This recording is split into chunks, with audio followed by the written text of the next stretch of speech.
Time now for our Politics Roundtable, and we are joined by a very special guest today. We are welcoming Greg Bluestein from the Atlanta Journal-Constitution and co-host of Politically Georgia. Thank you so much for being here. Of course. I want to start with this, Greg, the election fallout across the country, but bringing it back here in Georgia.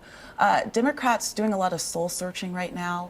What are they looking for in a leader in general?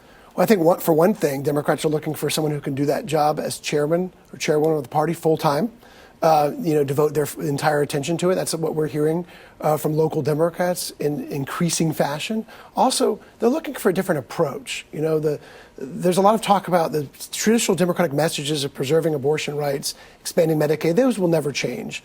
But looking at more populist views, looking at things that can resonate with voters more. That's what I'm hearing more and more from Democratic officials and activists who want a more aggressive approach towards this election. When you win a big election, every decision in hindsight looks like it's gold-plated. And when you lose, there's so much soul searching and so much micro-analysis of every decision along the way.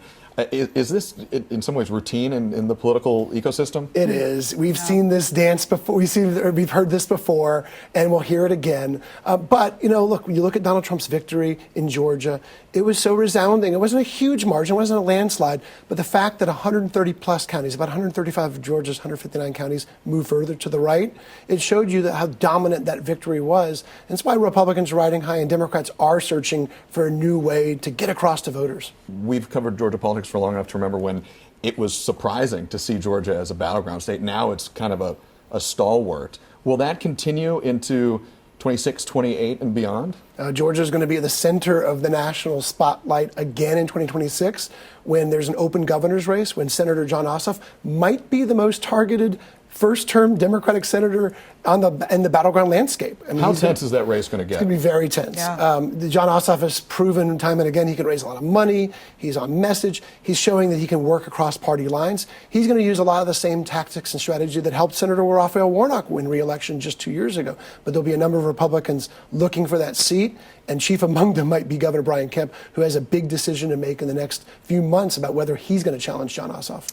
Governor Kemp's seat is going to be open. People will slowly start putting their names in the hat for what they want to be in that seat or the senator's race or even some down ballot races. What do you have your eye on, Greg? Yeah, well, we're expecting Lieutenant Governor Burt Jones to run. Attorney General Chris Carr could run. Secretary of State Brad Raffensperger could run. There's a long, long list. On the Democratic side, the big question is whether Stacey Abrams goes after it a third time. But what we're hearing this time around is that other Democrats who are looking for that seat aren't willing to step aside. They want to make this a fight.